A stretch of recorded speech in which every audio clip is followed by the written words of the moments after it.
Personal notice. Changes my stock and trade. If the job's too tough for you to handle, you got a job for me, George Valentine. Write full details.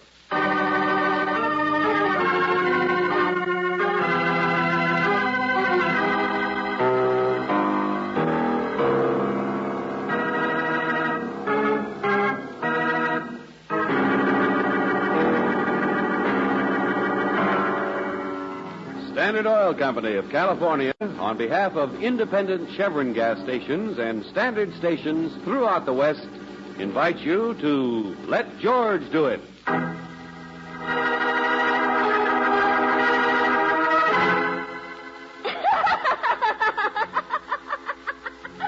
The Witch of Mill Hollow, another adventure of George Valentine.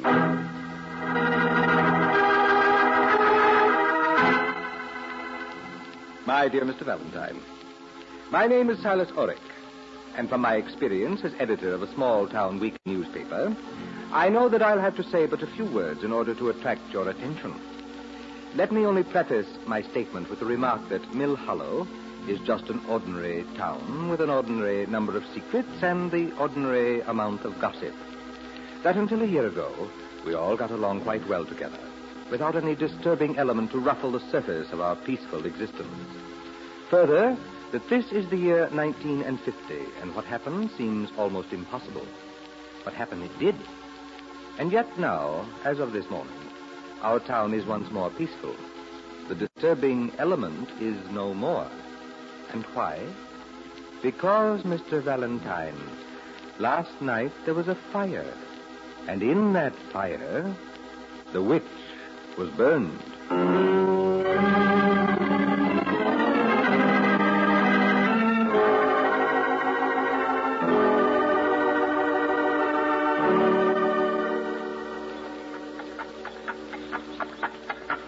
Oh, now, wait a minute, Mr. Valentine. There ain't no such thing as witches. You know that. I don't care what Cy Orrick wrote you. He's sort of a windbag anyway. But we wanted your opinion, Mr. Stern. He ought to be back in his office over there pretty soon. I'm a busy man today, Miss Brooks. A couple of real estate deals. Mr. Stearns, we can catch Orrick later, all right. But the cleaning woman at his place, Olga, says you're the man who can tell us the facts in a hurry. Says here in Mill Hollow you're the head of the fire department. Well, all right. Come on in. Fire department. In addition to my other duties, I am. Proud of it. Sort of a volunteer basis. But we got 3 boys on regular and 2 trucks. And there was a fire last night, huh? Sit down. We even got prizes for competition with the other small-town departments. I keep them on their toes, let me tell you. But last night, wasn't there a fire? Mr. Valentine, let's get this absolutely straight. Yes, there was a fire. The old mill itself went up. Oh, it's nothing but a ramshackle landmark down by the creek back of Widow Lawrence's property. Good for nothing but spooners and cobwebs. Condemned it myself as a hazard 5 years ago. It went up around midnight like a 4-alarmer in Hades. See the flames 10 miles. Well, when it was over, one of the boys spotted what used to be a woman. Was that the witch? Miss Abby, that's her name. A couple of kids said they seen her out late. Seen her sneaking up to this place, the mill. You mean she was alone out there? Of course, and I'm telling you from that. And the fact that I can't find a trace of intent in the fire itself, incendiarism to you, that nobody in the proper sense of it got burned. That is, by anybody else. Miss Abby just got herself trapped in an accident. Unless she set fire to the place herself. But I just told you that... Oh, I don't know. The witch is burned, period. That's what everybody says. What was she doing out there anyway at that time of night? Well, how should I know why a witch does it? Yes, you were the one who said there aren't any such things as witches. Well, she wasn't one, the way I remember her. I never had any trouble with Miss Abby. How is it you do remember her, Mr. Stearns? Doc Ransom. I suppose he could give you a better idea what made people hate her. Kids be afraid of her. Made her be so ugly, the way she peered at you, shook her umbrella. Oh, little Miss Abby. And she's dead now. Out there at the mill to put a spell on the place. That's what the kids think. Oh, go on. Tell me about her. What is it you remember? Well, she was the piano teacher. Yes, piano teacher. That's the main thing. Just as nice to everybody. Never spoke a hard word. Not a whisper of gossip crossed her lips. Not for 20, 25 years, maybe. Regular institution, just like choir practice or the town elm trees. Only, well, about a year ago, I remember, the change began. One of my daughters was taking a lesson while the wife and I listened. I remember the wife's dog, big, fat spaniel it was. He was howling along at the piano the way he always did.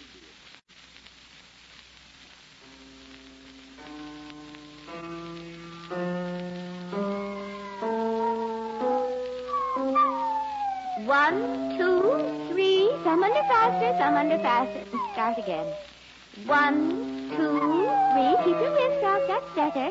4, 5, 6, 7, He doesn't bother you, does he, Miss Abby? The dog doing that, I mean. No, no. My lands, no. Wrist. 1, 2. Be dead soon anyway. Let him enjoy himself. Wrist up. 1, 2, What?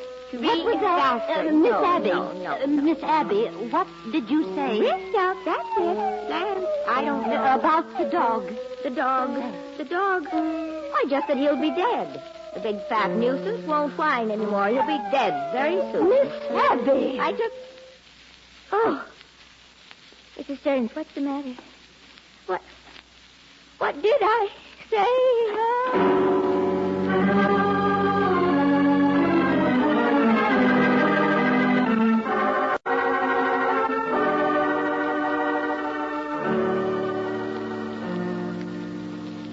She fainted right there on the piano.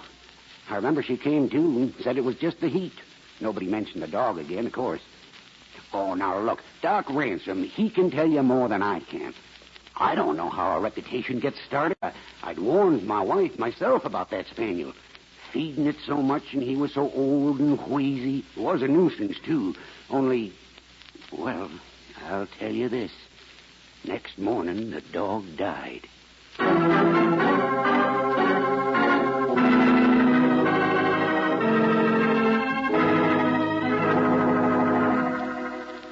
Fred Stearns is a fool.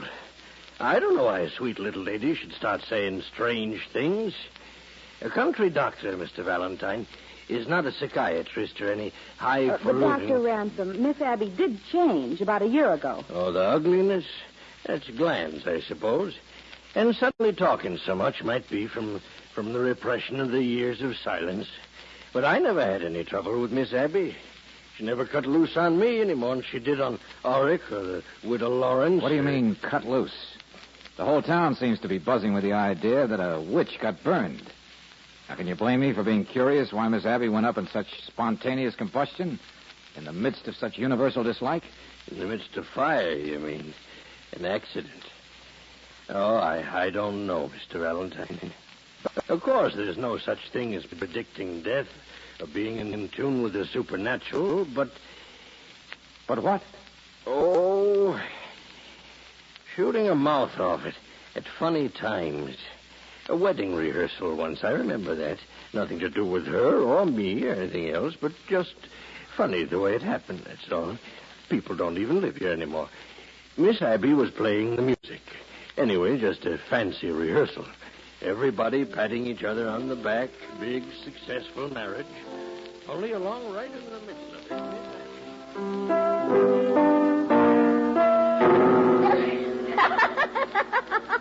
No, my land, what am I playing this for? Does anybody have any idea? Why play for rehearsal of a wedding that's never going to happen? Doesn't anybody else know there's not going to be a wedding? Doesn't anybody else know there just isn't going to be any wedding tomorrow? Because there isn't, you know. There isn't. There just isn't.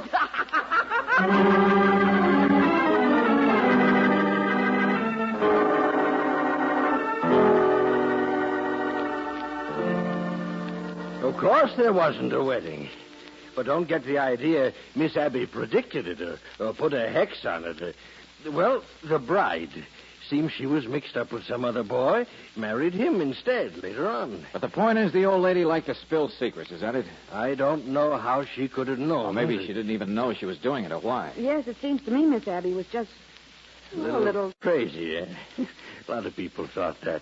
There was even a growing move on to put her away. Everybody had always been so fond of her before, but I tell you, I wouldn't have wanted to sign the papers, Mr. Valentine. Yes, I might as well admit.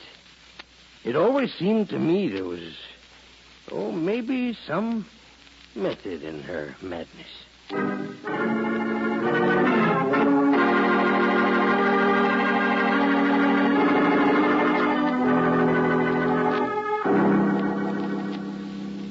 She was mean. That's what she was, mean and spiteful. She threw rocks at the kids. Only when they called her names. Go on with your cleaning, Olga. She would have got around to you sooner or later, Mr. Orrick. Mr. Valentine didn't come here to listen to gossip and superstition. Maybe I did, Oric. Olga here has been more help than you have, Mr. Art. I can see how you spent your time waiting for me. Your ears getting bigger and bigger. Quite a story, isn't it? But I had my reasons for asking you. Yeah, well, let's hear him fast, because me, I'm going to ask what the police have to say. That's where I've been. Where there is smoke, there is fire. It's scarcely the appropriate expression. What did the cops tell you, Mr. Orrick?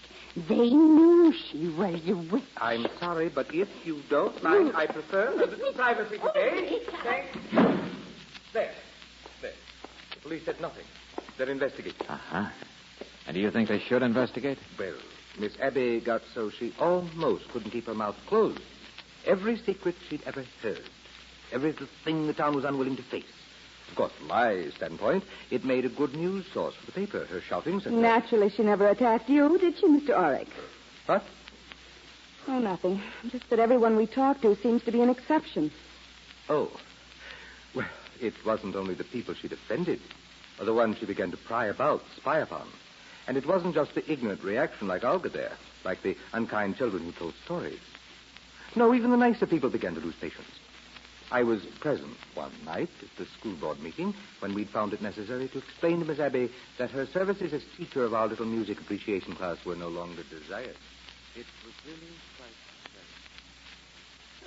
Sakes, you explain it to her, can't you, Doc? No. No, leave me out of it, Fred. My lands, I don't see why you want to discharge me. I certainly don't drink like the chemistry teacher does every night, or give poker parties like that man. Now, Miss Abby, never mind. Is it because I can't stop talking? Is that it? For 20 years, I've never said a word. I've never raised my voice. But the things I've seen and the things I know inside me about people, yes, every one of you. Whether I'm a witch or not, you'll never know. But I'll get you. Yes, I will. And you'll see whether I can be got rid of. Laughed at, pointed to. I'll get you, Dr. Ransom, and you, Fred Stearns, and you, Widow Lawrence, and even you, Cy Orrick, with your sweet little newspaper. All of you who are afraid of me, every one.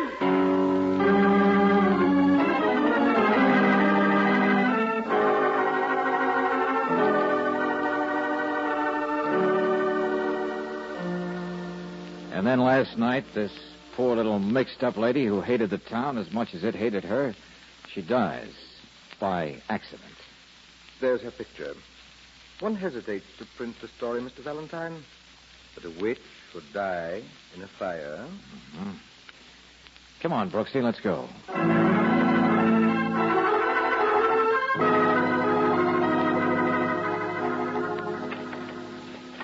George, here's another place. Sure. Charred at the base of the wall, just like the other one. A woman could get trapped in a place like this very easily. None of these burn spots tell the story. Besides, what was she doing out here at the mill? Hey, look, there's another one, see? Oh, by the door foundation. Blacker than the rest, isn't it? Yeah. 3 places burned worse than the rest. You know what that means, don't you? Well, most accidental fires only start in one place. Brooksy, it wasn't an accident. I'd be willing to bet on that. Miss Abby was hated and feared by the whole town. And last night she was in here and somebody set fire to her. Last night somebody murdered her. What? Oh, hello, Mr. Valentine. I'm Dudley, the sheriff's office. Oh.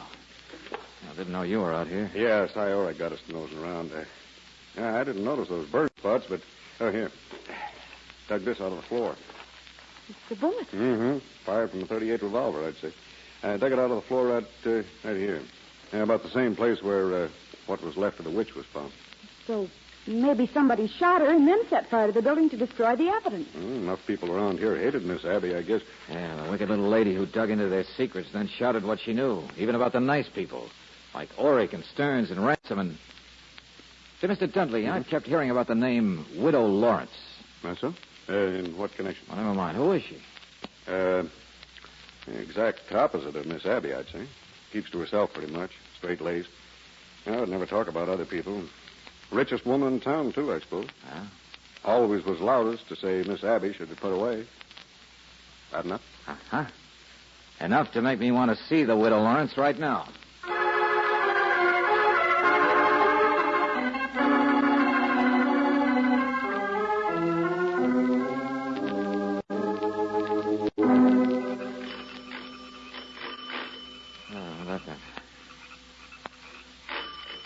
She doesn't answer, George, but her door is partly open.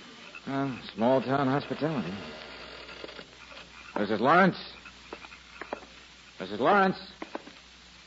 Stepped out for a minute. Yeah. George, why do so many people speak of Miss Abby as a witch even after she let herself die? I mean, if you're going to talk about the supernatural, witches aren't supposed to... Hey, George. Yeah. Mrs. Lawrence? Are you home, Mrs. Lawrence? Are you... In here, I think, George. Look out! Get out of my way. Huh? My land is no place a woman can... Don't touch me! Don't touch me! I'll get you! I'll get every one of you! George, did you see... That wasn't the widow Lawrence. The witch, George. Miss Abby, it was she, the witch.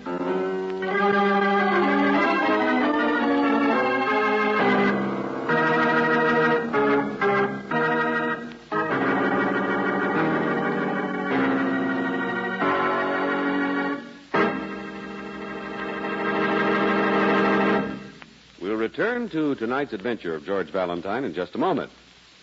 Maybe sometime this month or next you'll find yourself motoring through scenic mountain country. It may be pleasant, even cool for you. But don't forget, that kind of driving is tough on your car's engine. Those long, winding miles of steep grades mean sizzling engine temperatures, a serious threat to upper cylinder walls. Ordinary oils run away from heat like that, but not RPM motor oil. And car owners who live in the mountains will tell you more people prefer RPM than any other brand. In fact, this is the motor oil that's first choice where driving's toughest. For RPM is compounded to cling to hot metal, give you the finest engine insurance you can buy. Tomorrow, start using RPM motor oil in your car.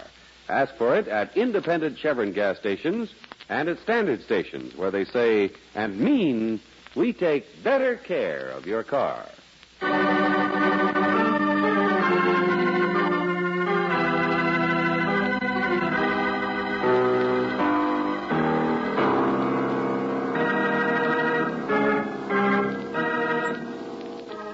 Back to tonight's adventure of George Valentine. The Witch of Mill Hollow, Miss Abby, who for 20 years was only a shy, retiring piano teacher, and who then suddenly became a vindictive, spiteful woman, or a witch. Which is it? Yes, just what is Miss Abby? Because if your name is George Valentine, you came to Mill Hollow on the report that the witch had been burned. Yet you've just seen her, heard her scream as she ran to get away from you, to run outside in the dark. She went this way. Listen. No, she didn't. Here, quick, around here. I don't see anything now, do you? So dark, so many trees. But she couldn't just fly away on her broomstick. Well, it looks George. like she did, Angel. Oh, stop it. She's alive. That was she in the flesh. Of course it was, Brooksy. And don't worry, we'll find her, too. Come on back to the house. But George, come on.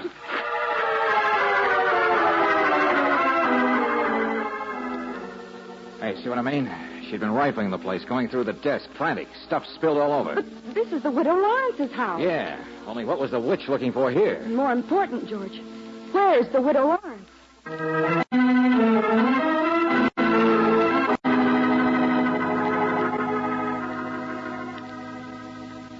Well, Doctor, you re-examined the body? It's the widow Lawrence, all right. It was her body at the mill, not Miss Abby's. Uh-huh. Well, Mr. Orrick, now who'd want to murder the widow Lawrence, richest woman in town, exact opposite of the witch? The widow always kept her mouth shut. Wait, Mr. Valentine. You understand it was a logical mistake to make about the body and all, don't you? Of course it was. The witch was generally hated, but no one had anything against Mrs. Lawrence. I said wait. She was murdered. Definitely murdered. I found where that bullet had scraped the bone. Well, what do you think, Mr. Orrick? I don't know. Isn't it possible that in the dark... No, a person doesn't get hit by a bullet by mistake. No, of course not. No. It wasn't that somebody thought it was Miss Abby. But the children, they saw Miss Abby last night. Add it up. Don't you see what I'm driving at? We have exactly one suspect for the murder of the widow Lawrence. Yes. The only person in town who might have done such an irrational thing as to... Hey, the witch! I saw her! Huh? What's that? The witch, outside, ran up into her house. Her own place? Well, come on.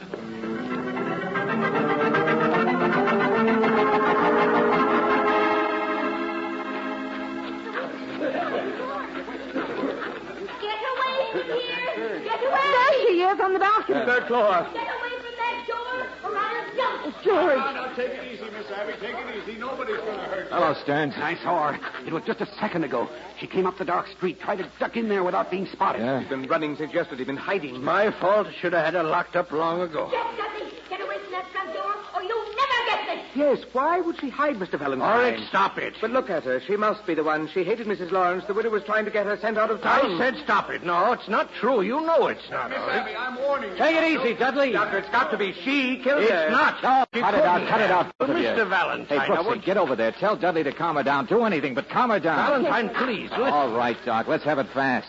Your conscience has been bothering you all day. Now, what is it? The widow Lawrence, about people hate. Come on, hurry it up. Well, I never collected a bill from the widow.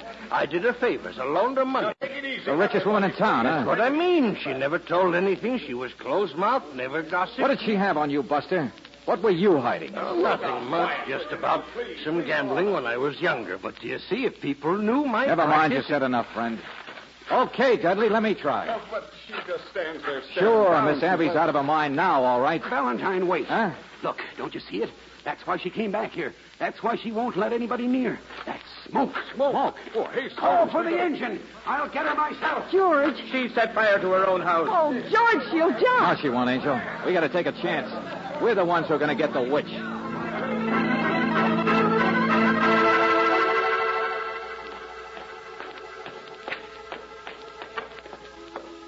George, there's smoke coming from in back, too. Yeah, from both sides. You get out of here, Brooksy. Get out of this building. It's built like paper. Come on, Brooksy. Step on it. I can do it myself. Well, all right, George, but hurry. Come on.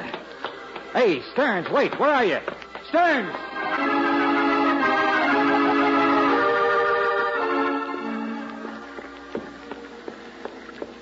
You crazy idiot. I know what I'm doing in a place like this. You don't. Shut up. Where is she, Stearns? We're both crazy. Out there. Ought to be able to see her from the... Wait a minute. Stearns! Let go of me. Stand still. If she sees us, she will jump. So what? The batty old banshee. Listen to her. I'll get you, every one of you! Don't touch me! Take it easy, lady. I wouldn't come near you for sour apples. Hey, Valentine, look at that. There's even the gun over there. On her table, see it? Yeah. Come on, we're being suckers. I know what I'm talking about. Sure, you're the expert. I know. Fire chief. The guy who couldn't spot any indication of incendiarism when the mill burned. Not a trace of it, you said. Valentine. And I'm a rank amateur, and I found it. And now the same thing happens all over again. Fire started in several places. Here, listen, there's the engine. And you say there's the same gun. Only how do you know? What gun? Well, Stearns, your eyes aren't that good. No, you're not going to rescue her. I am. Because you sure were busy today, Stearns. Planting the gun here, trying to find Miss Abby, trying to kill her like you killed Mrs. Lawrence. Valentine, no. No, listen. Miss Abby was out at the mill last night, but not as a murderess, as a witness, my friend, a witness who saw you there. You're just guessing. Saw you and been scared to death ever since because she knew nobody believed her. She didn't have proof.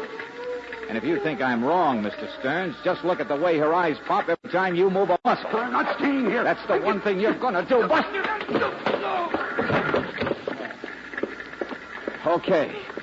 Okay, Miss Abby. Did you hear all that? Now, look, I'm a stranger, Miss Abby. I won't hurt you. No, don't touch me. I was... Witches, oh... Hey, here. Okay, lady. And we'll just let somebody else rescue the fire chief.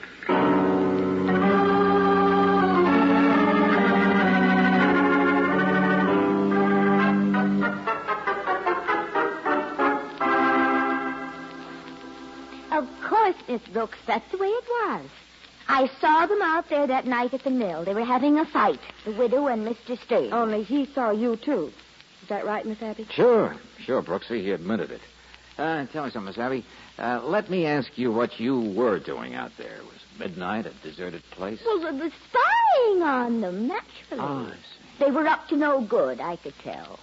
Been meeting out there for years, so nobody'd be suspicious. What was she blackmailing him for, George? Oh, I can tell you. Found someone over at her house. He'd made crooked real estate deals, that's what. And money off the fire department, too. Oh. You see, Fred Stearns came from a family of 3 boys. And every one of them has a piece of scandal that you could cut with a... Look, please, never mind that. Well, don't you want to hear about it? And about the other nice ones, too. Mr. Silas Orrick and Dr. Miss Ransom. Abby, I'm only interested in putting together a crime. Well, Yeah. Stearns fought with a widow and killed her. In passion, he claims. Then he was terrified with a witness running loose. Even if it was a witch... excuse me, I'm sorry. He got his one feeble chance at you when you came back to your own house blind with fear. He knew he'd be caught if he just plain murdered you, so he set your house on fire and set up the alarm, knowing that as fire chief, he'd have first crack at you. He could perform your rescue in the most ungentlemanly manner. well, of course. Now, let me tell you about Cy Orrick and Dr. Miss Ransom. Abby, really? They what are they did disgraced. wasn't very important. Miss Abby, look, please, can't you understand that everybody has little secrets? Oh, sure, the widow Lawrence, she capitalized on them in a small town, but... 20 years I kept quiet. Never said anything. Besides, every word I said is true. But look, you overstate it. It gets so that you hate the world as much as it hates you. Oh, I'm sorry. No, why should you be? I see things, that's all. Now, I mean, like you, Miss Brooks. I've noticed that between you and Mr. Valentine... Now you're doing it again. Stop it. All right. I don't really want to be the witch of Mill Hollow. What about you two? Now, George, why should she stop? You go on, Miss Abby, just this once, about us. What was it you were going to say? Wait. No!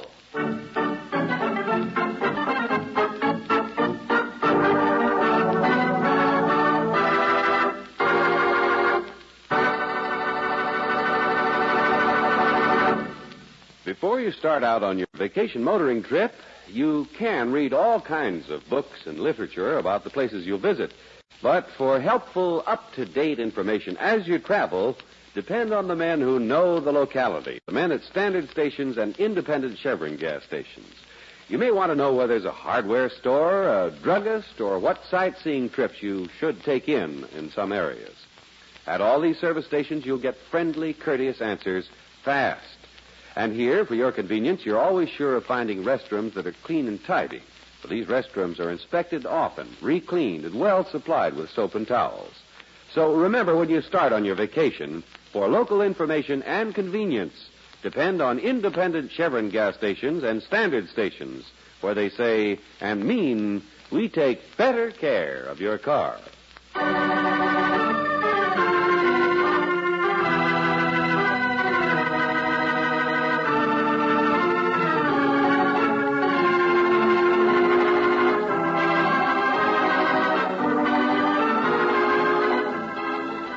Tonight's adventure of George Valentine has been brought to you by Standard Oil Company of California on behalf of independent Chevron gas stations and standard stations throughout the West. Robert Bailey is starred as George with Virginia Gregg as Brooksy. Let George Do It is written by David Victor and Jackson Gillis and directed by Don Clark. Lorene Tuttle was heard as Miss Abby, Ted Osborne as Orrick, Joe Duvall as Stearns, Larry Dobkin as Ransom, Gigi Pearson as Mrs. Stearns, and Bill Boucher as Dudley. The music is composed and presented by Eddie Dunstetter. Your announcer, John Heaston. Listen again next week, same time, same station, to Let George Do It. This is the Mutual Don Lee Broadcasting System.